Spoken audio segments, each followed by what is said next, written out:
Welcome to our participants as you come in. I'm just going to give it a couple minutes because Zoom webinar takes a few minutes to load as attendees enter.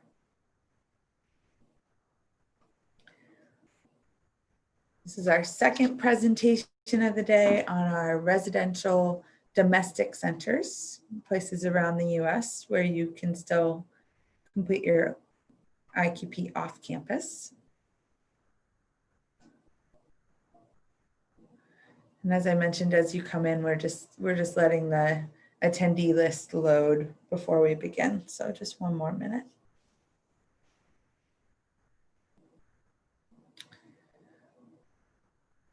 This will be hosted as a webinar format. So each of our project center directors will have a short presentation about their project center, and then we'll move on to Q&A from there. This is student run and really relies on you taking advantage of the opportunity to ask your questions.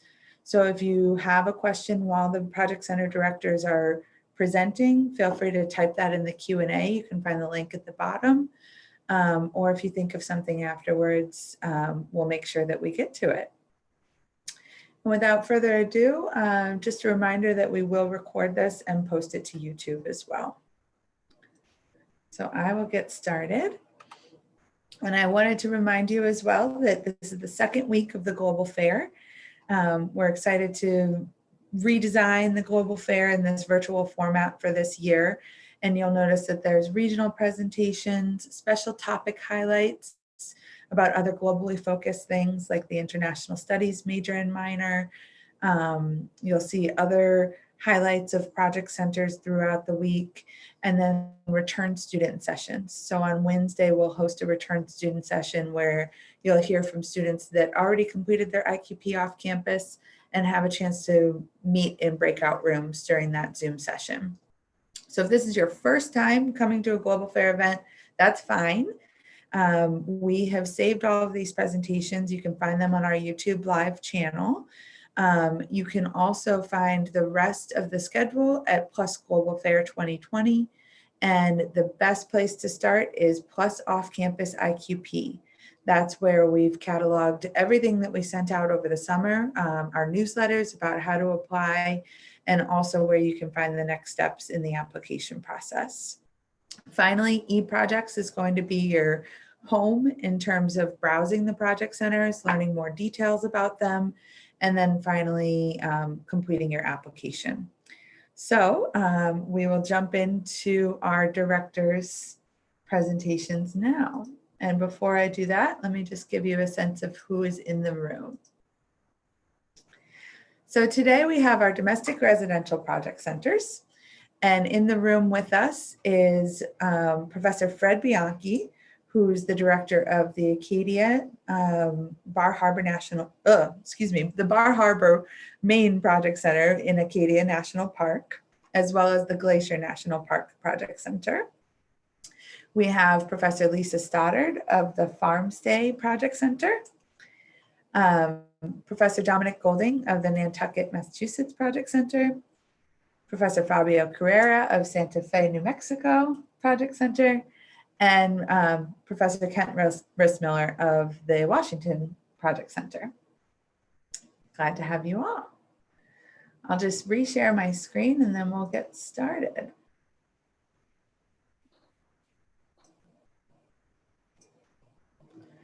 And we'll kick it off with Acadia. Professor Bianchi. Okay. Yeah, Acadia / Bar Harbor, or Bar Harbor / Acadia. Okay, a couple important things I want to say about this is that it's an E-term project center. And this year we have two sections. We have an E1 and an E2. And the approximate dates would be E1 is from about May 17th to mid-July. And E2 begins mid-June and goes to the beginning of August. You can get more of the exact dates, by going online. And in terms of going online, in addition to the information that's up there through the IGSD, each of these project centers we talk about today has their own website. So Bar Harbor is wp.wpi.edu/Bar Harbor. And I'm sure it's the same for every project center, but name after the slash is different. I think what's most important to you most likely is the kind of projects that go on in Bar Harbor. And because it's in a national park, our sponsor is entirely the national park. Because of that, one of the philosophies behind the Project Center is that we design these projects so everybody's outside working in the park. And some of the things that we've done over the years, just to give you a quick overview, is we've done a project, for example, called Trail View. 125 miles of trail are in Acadia National Park. WPI students over the course of about 4 years went out and did panoramic photos every 20 yards of the entire trails, and they're up online to be viewed. We do a lot of work with visitors and the issues that happen with visitors in Acadia. All the national parks have too many visitors. So there are many problems such as reservation systems, monitoring visitors. We've done things in sound. We've recorded a sound archive of the entire national park, which is up online. Carbon footprint, etc. It goes on and on, but again, keep in mind that if you're involved in these projects in Bar Harbor, you're outside working all the time. So we would hope that one of the prerequisites for applying to Bar Harbor would be that you like to be outside. There's a lot more I could say about it. Housing is fantastic there. Most of the housing comes with a meal plan. You're living either right in the national park or in proximity to the national park. A lot of the students drive their cars to Acadia because it's only about 6 hours from WPI. And again, I direct you to the website, the Bar Harbor website, because there I list all of the projects that we've done over the last 9 years, and then other things about what goes on in Acadia. Also, as you probably know, you can always contact me at WPI as well. So, thank you. Thank you. And we'll go on to Farm Stay. Hi there, everyone. Great to have you here. So the Farm Stay Project Center is in Paxton, Massachusetts. It is about 25 minutes from campus. So you can see this picture in the middle is an image of the yurt village. So until this upcoming year, Farm Stay Project Center was a non-residential project center. Since then, we have up residential housing yurts. They're modern housing yurts with Wi-Fi and heat and doors that lock, windows that open, etc. You can find more about the yurts at the website. And there's also community yurts. So that's where people can have dinner together and kind of act like a living room and community space. There is also an indoor kitchen, a commercial kitchen inside, a bathhouse with toilets and showers, etc. And also an outdoor kitchen that has a pizza oven, etc. You can see an image of a pizza oven on the left-hand side here. So if you look at the pictures on the left-hand side, you'll see some pictures of the farm. There are pigs and goats, chickens, horses. There's a donkey named Momo. There are acres and acres of hiking trails. It sits on 58 acres. And then you see on the bottom left-hand side, we have farm dinners weekly. There will also be classes that students will be able to take. It's part of the package of attending the Farm Stay Project Center. So that's looking for wild mushrooms and berries, yoga, other wellness projects, and getting certified in wilderness survival. We'll be doing a couple of local trips to local Massachusetts farms, as well as a weekend trip to Burlington, Vermont, all to kind of learn about innovative ways of farming, energy production, climate resilience, etc. In the top, you can see some previous projects. So we have some projects that are in the realm of, design thinking and maker culture. So in the middle here, top middle, you can see a group of IQP students that built a fully enclosed garden so that pollinators could get in, but wildlife, etc., that lived there could not get in and eat all the crops. It was a big success, and the students were able to visit after. We also do some projects. You can see on the right-hand side, there's a greenhouse built by WPI students. So those are projects in the areas of entrepreneurship and innovation. So what could we build here as a model that could be exported elsewhere?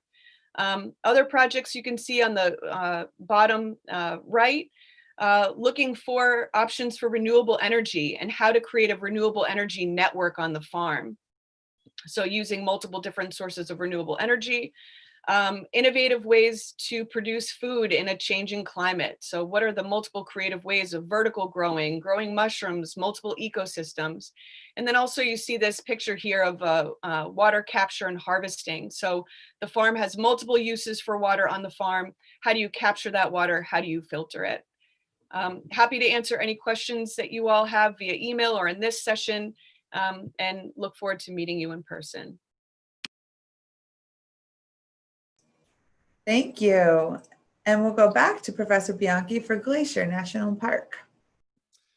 Okay, so everything I said about Acadia National Park sort of applies to Glacier as well, but there are a lot of differences.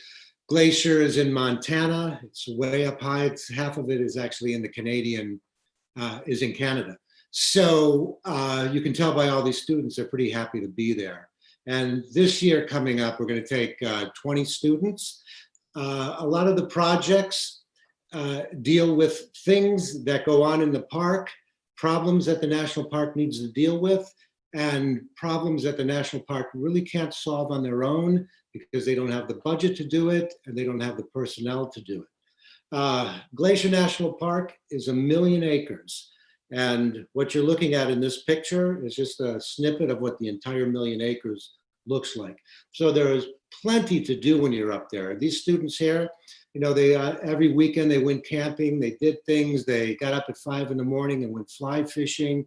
They really put themselves into the environment. And that's something I really have to emphasize, is that when you go to Glacier, you're really living in a remote area of the country. Now, this doesn't mean that we can't get into nearby towns, which we do. We have ways to shuttle people in. We hire a driver. So you do all your shopping, you know, you can go to movies and things like that. But for the most part, you are living pretty closely to all of your team members and the entire group. And, you know, when you get there in the beginning of, or the end of August, it's very nice, it's hot. But by the time you leave, and probably midway through September, you're going to be hit with snowstorms. So the environment is very wild.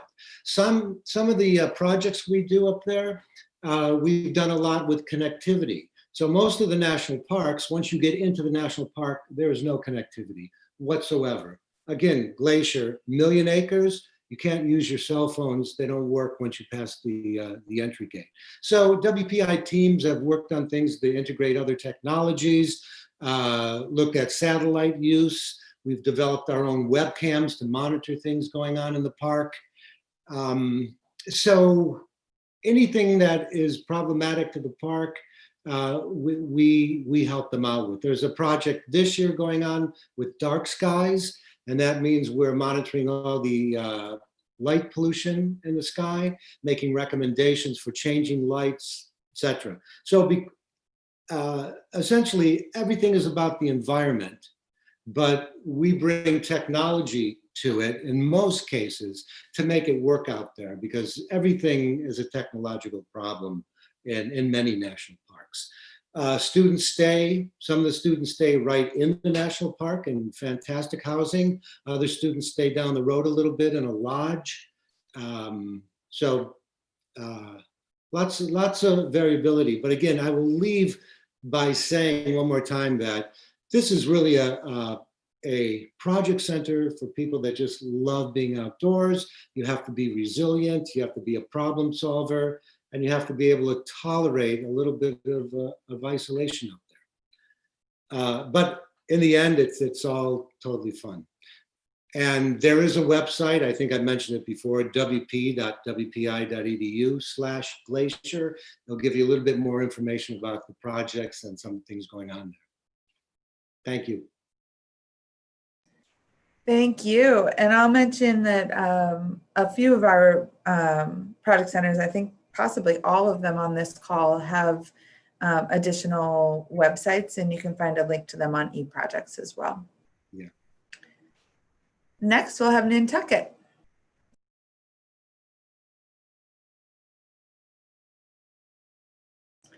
Just one second, Professor Golding, you're still muted. Sorry about that. I thought Erin was going to unmute me, but anyway. So I'm Dominic Golding. I'm Director of the Nantucket Project Centre. This is the website for the Project Centre, and the URL's in the bottom left there. So you can go find additional information about housing and so forth. Nantucket, for those of you that don't know, is a small island 30 miles off the coast of Massachusetts. It's basically a pile of sand out in the ocean. It may seem like it's close to home. It's near, it's obviously part of Massachusetts, but it feels like you're a long way away in somewhat different culture. People who go to Nantucket and go back to the mainland, they refer to going back to America when they go back to the mainland. The island itself is about 45 square miles, 50% of it's in conservation. And so it's miles and miles of hiking trails and biking trails. And courtesy of Harvey Young, we get, every student gets a bike for 2 months whilst they're on island at no charge. So you can explore the island on bike or on foot to your heart's content. I won't spend a lot of time talking about what it's like to live on Nantucket, housing and so forth, because as I say, there is more information on the eProject site and the Nantucket Project Centre website. But I would like to talk a little about the projects that we typically do there. So since 2008, when the Project Centre opened, we've had about 250 students worked on more than 60 different projects. Most of the projects are with the town offices of one sort or another. We've done a number of projects with other NGOs on the island, cultural institutions in particular, but also we've done several projects with museums on the island. In terms of the town, the projects range across the board from, we did some work looking at emergency response times for the fire department, which actually ended up being instrumental in relocating and building a new fire station. So these projects are definitely used by the community, and the community looks forward to seeing the students on island every year. Other projects we've done with the town, we've done several promoting various aspects of tourism, ranging from developing apps for biking and walking tours to developing the Nantucket Cultural District website. We've done a lot of projects on the island concerning energy. Nantucket receives all its electricity through 2 cables to the island, which means that electricity is very expensive, some of the most expensive electricity in the United States. And so we've done a variety of projects looking at alternative energy, conservation, public opinion on energy issues and so forth. And I anticipate we'll do a lot more projects on energy in the future. We've done a lot of projects with the Department of Public Works, ranging from looking at infrastructure like roads and infrastructure in the downtown area that may be vulnerable to flooding. And the picture on the top left is the most recent project we did with the Department of Public Works, which is actually to develop a 30-foot long sculpture of a whale that will serve as both a receptacle for trash and recyclables on one of the beaches on Nantucket, but also an informational centre. And that's a picture of the whale being constructed by one of the local sculptors on the island, and we're hoping will go into place later this year. Other organisations we've worked with, Housing Nantucket. Housing on Nantucket is a real issue. There's lots of very expensive housing on Nantucket, but there's lots of people that can't afford expensive housing. And so Housing Nantucket is one organisation that tries to promote affordable housing to those that live year round and work on the island. We've also done projects with other organisations, as I say, many of the museums. This is an image from the Whaling Museum, which is run by the Nantucket Historical Association. A variety of projects over the years. You can see all of the past projects going back to 2008 on the Project Centre website. The project we are working on right now for the NHA is quite interesting. They're developing an online interactive exhibit that will display all of the whaling journeys. Nantucket was the whaling capital of the world for about 100 years, from the mid 1700s to the mid 1800s. And they have ship logs for a number of those ships that went around the world. And the team will be developing an interactive map that will show what went on several of those journeys. So that's just a smattering of projects. Go to the website if you want to find out more about the center and more about the other projects. Thank you. Thank you. And we'll go on to Santa Fe. Hello, everyone. My name is Fabio Carrera. I'm the director of the Santa Fe Project Center. You can see we have our own website. It's on the top of the screen that you see, santafeprojectcenter.org. So Santa Fe is a domestic center, but when you go to Santa Fe, it really feels like you're going to a different country. It's known as the city different for a reason, because it is very different from any other city in the US. It is the capital of New Mexico. It's the oldest capital city in the US. It was founded in the early 1600s, before the Pilgrims made it to Massachusetts. And it's also the highest elevation state capital in the US. Santa Fe is at 7,200 feet of elevation, so it's high altitude living. It is it lies on a high desert, but it's also green because it's also on its back. It's on the foothills of the southernmost range of the Rocky Mountains. So there's a ski mountain actually in Santa Fe that's reachable within half an hour from the town. And since we operate in B term, it might be possible to even go skiing while you're there. So we do the prep in A term, and the students go to Santa Fe in term B. The types of projects that we do are primarily around Native American issues. We work with a lot of Native institutions, from the Institute of American Indian Art to the Museum of Contemporary Native Art. The Santa Fe Indian School is a big sponsor that we work with, where it's a residential high school for students of all the tribes that are in New Mexico. And there's a lot of tribes, there's over 20 tribes in New Mexico. We also work with the Indigenous Language Institute and helped create applications, for example, for the younger generations of the tribes to record the language of their elders, so they can learn it with new modern tools. So we work with all the pueblos, the closest ones to Santa Fe in particular. There's 19 pueblos in New Mexico, but we also worked in the past with the Navajo Nation, the Apaches down south, as well as Hopi and Zuni. So we really work with all the tribes in New Mexico, and that's really the distinctive characteristic, I think, of our center. We also, Santa Fe is also the headquarters of the Santa Fe Institute, which is a very high-end scientific institution where complexity theory is studied. The Santa Fe Institute was founded by a WPI graduate, George Cowan. And so we've worked with them on applying complexity theory to everyday issues in the city. And so we continue probably to do some projects in that, in that neighborhood. Most recently, we've started to have projects with Meow Wolf, which is an artist collective that created this very immersive space that has become quite a popular attraction in Santa Fe. And so our students have worked with Meow Wolf in the past, and we hope to work with them again in the future. Again, if you have questions, of course, you can email me directly, but also go to the santafeprojectcenter.org website. There's videos and there's more information there, as well as the total list of projects that we've done in Santa Fe in the past 10 years. That's it for me. Thank you. Thank you. And we'll go on to the Washington Project Center. Afternoon, I'm Kent Rissmiller and the director of the Washington Project Center. Washington Center is our oldest project center, founded in 1974 and continuously sending students to DC ever since then.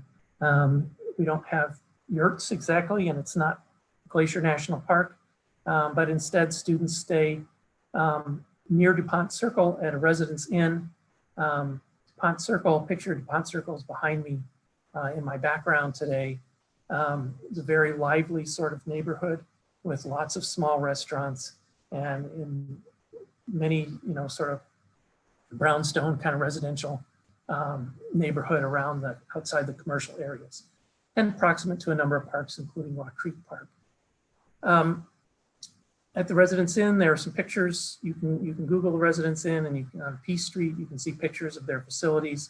The Residence Inn provides breakfasts every day of the week, and it provides dinners on Monday, Tuesdays, and Wednesday evenings. So there's some advantages, as it were. There's also, people who take out the trash and change the linens and bring fresh towels and so on. Typically, there's either 2 or 3 students in a room. The rooms are long-term residential suites, so there's a kitchenette, and there's a refrigerator and microwave and dishes and pots and pans and things like that, so that you can prepare your own food if you wish as well. In Washington, we've worked primarily with federal agencies, and so you can see the list of the sponsors on the left. The Coast Guard, the Consumer Product Safety Commission, the Patent and Trademark Office have been long-term sponsors of our students in Washington, D.C. At the Coast Guard, projects have often involved marine safety. They've often involved marine environmental issues, noise pollution, for example, aquatic noise pollution. At the Consumer Product Safety Commission, we worked on a lot of issues around product safety, helmets that children use in youth sports.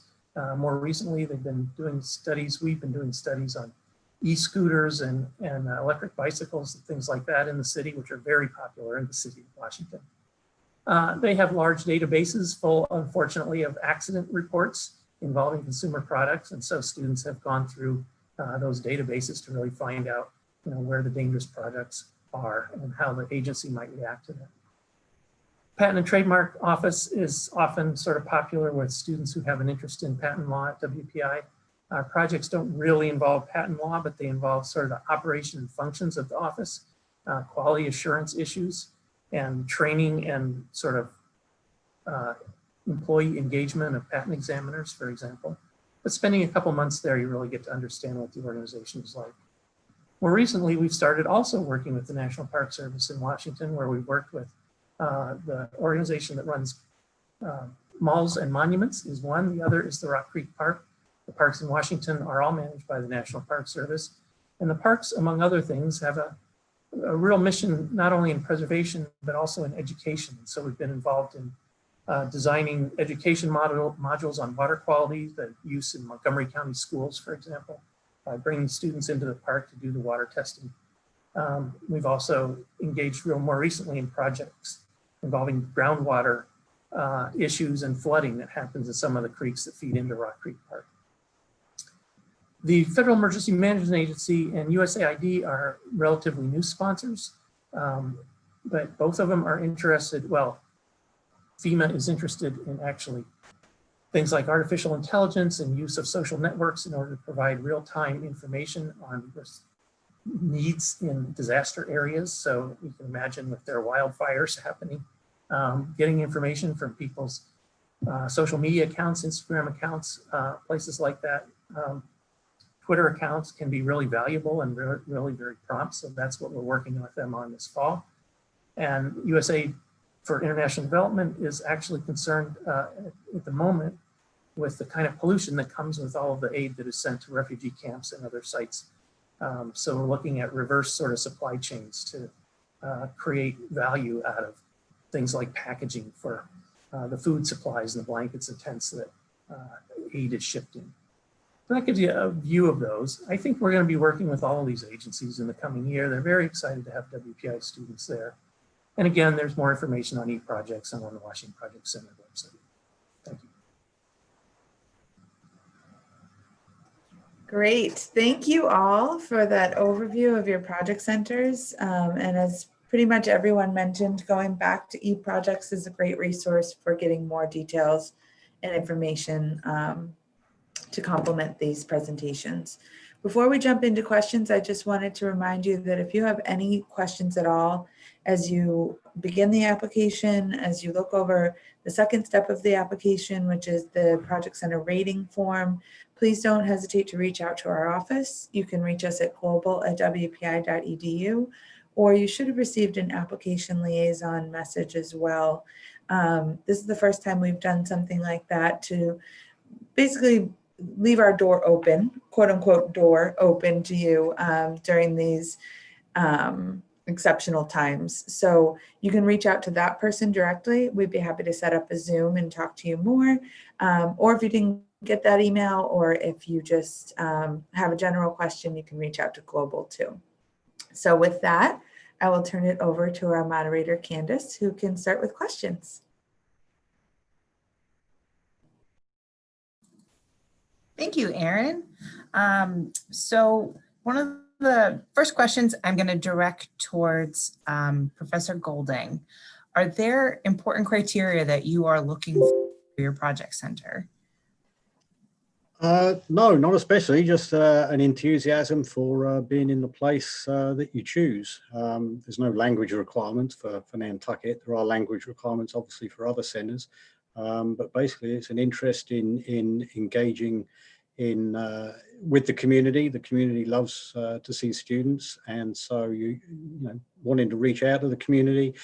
For Nantucket, it is it's an island. It's a fairly quiet place, 30 miles off the coast, and so if you're expecting big city life, you'd be sorely disappointed. So I would not recommend that you go to Nantucket for big city life. You might want to go to DC instead.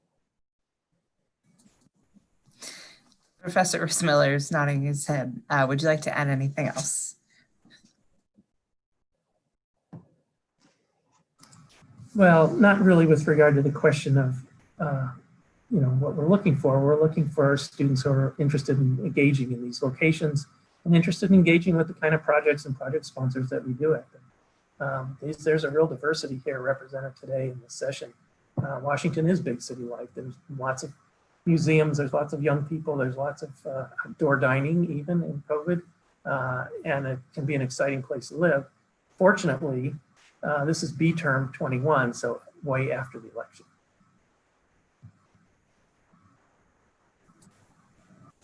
Thank you very much. Professor Carrera, is there any particular prep for your project center? Nothing different from other centers. It's a domestic center. People speak English in Santa Fe, so we don't have to teach languages. We do have a cultural aspect to the prep where we discuss the Native American culture and practices and customs, because as I said earlier, we do concentrate a lot of our projects on Native American issues. So.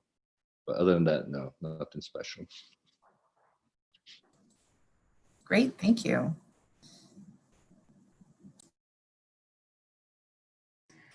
I have a question for Professor Stoddard.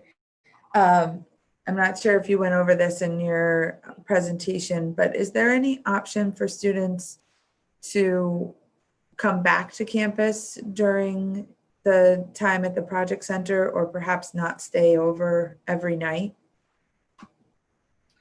Yeah, thanks, Erin. So the center was designed in part to be able to create more access to students who need to either be on campus on a semi-regular basis or need to be kind of close to WPI for appointments or work or family obligations, etc. So for students who would like to be able to, need to go back for ROTC, for a training, or for athletics, or for a job, we can definitely accommodate that, and we would figure out what each student needed to do in that respect to try to make sure it could work with the entire project and the community, etc.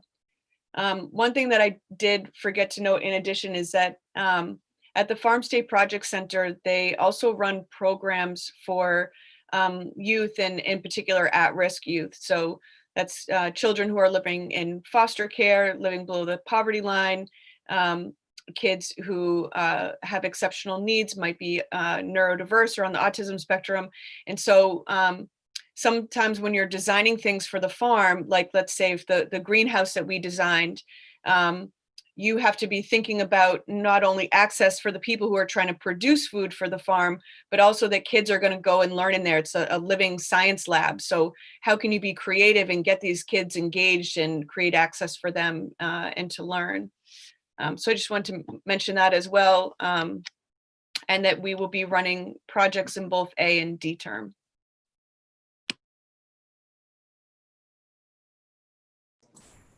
Thank you. Okay. Professor Bianchi, when do you anticipate knowing what your projects will be for both of your respective centers? The projects for both of those centers are worked out several months in advance. Sometimes, well, going back to the PQP, so all the students will be involved in some prep for Bar Harbor and for Glacier that would occur in D term. So prior to D term, we start to nail down what the projects are going to be. Prior to the first meeting of the PQP, all of the students are given a description of the available projects. They go through them, they investigate them a little bit, and then they rank which ones they want. First, second, third, and fourth in some priority. And we usually stick to that pretty well. So we often give students their first choice. So students will know what teams they're on prior to the start of the PQP. Great, thank you. And just to follow up to that, how do you think students have managed the isolation that they experience in Glacier National Park? Really well. This will be our fourth year this next A term. The first year there were forest fires out there, so the students didn't come out until late. Last year was fantastic out there. The students, they embraced everything. They people who had never camped before went camping. Everyone was, I think the direct answer to the question is they loved it. They loved it. This year, unfortunately, we're not out there because of the virus. But I thought it could be a problem in the very beginning, that it was too remote out there. But it turns out, as I said earlier, that it's really not that remote.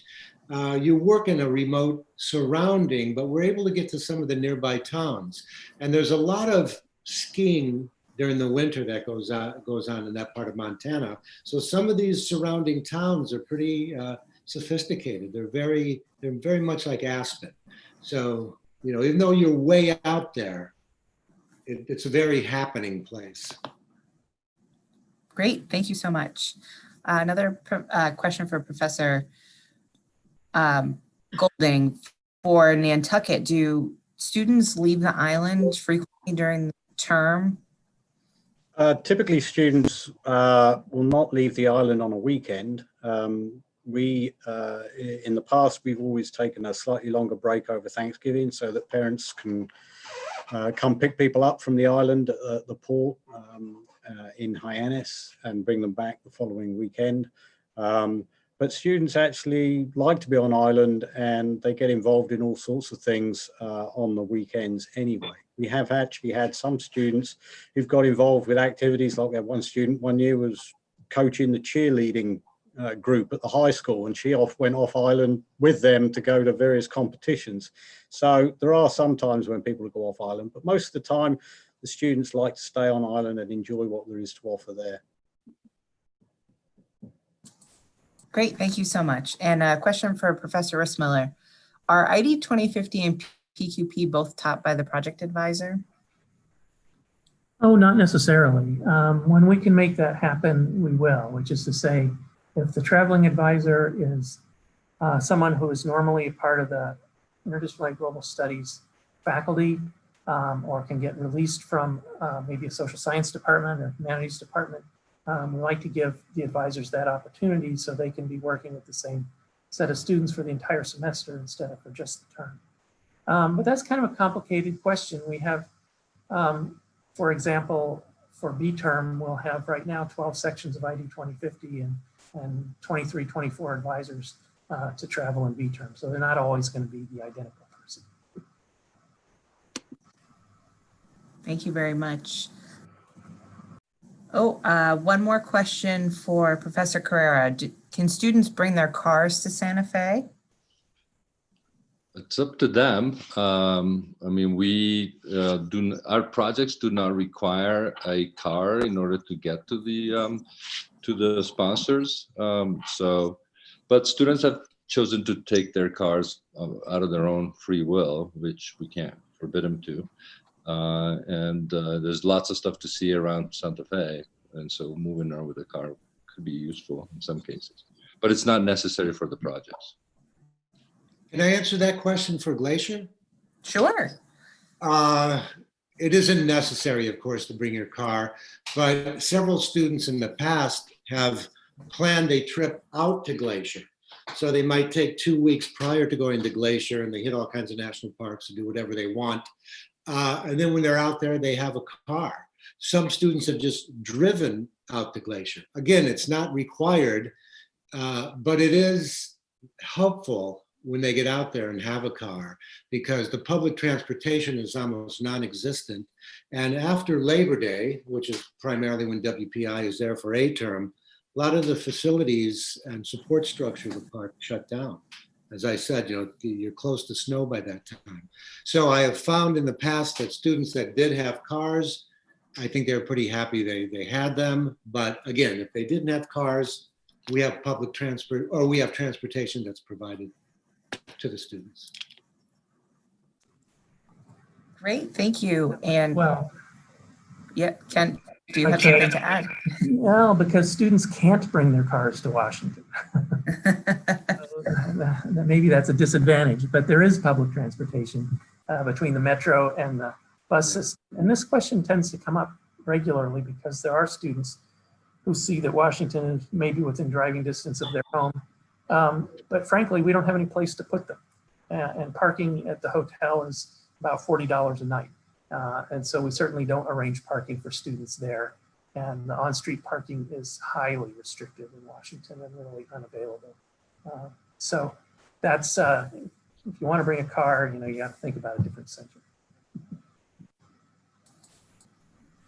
Thank you. I was going to add, it's important to note that the domestic, residential, and non-residential project centers are really the only centers where students are even allowed to drive, because any students considering international project centers are actually not allowed to drive at their centers. So it's a, I guess, unique perk to a domestic residential site.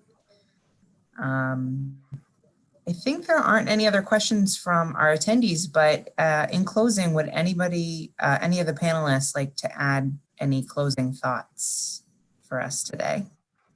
Just raise your hand.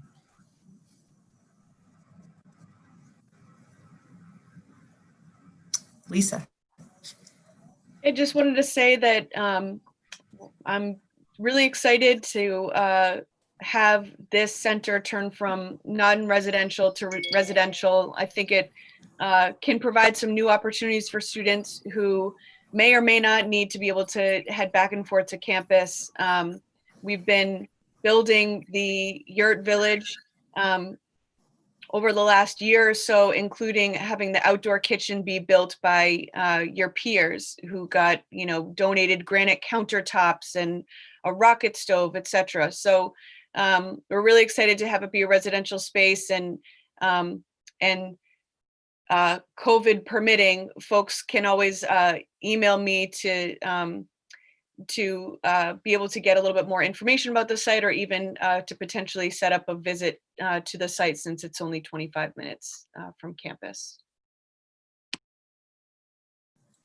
Thank you so much. And Lisa, you're going to host a Q&A or a office hours in a couple days, right? Yeah, this Wednesday at 6:30. Just be open house in case anybody wants to chat or ask questions. And that link is in the Global Fair schedule list. And I will be offering that opportunity as well. And the schedule will be on the Global Fair page. Thank you very much.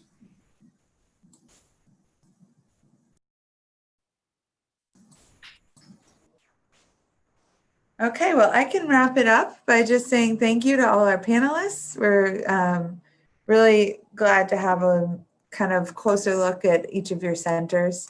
And for students, go back to eProjects for any detailed questions. And we hope to see you at some of our next events. Have a great afternoon.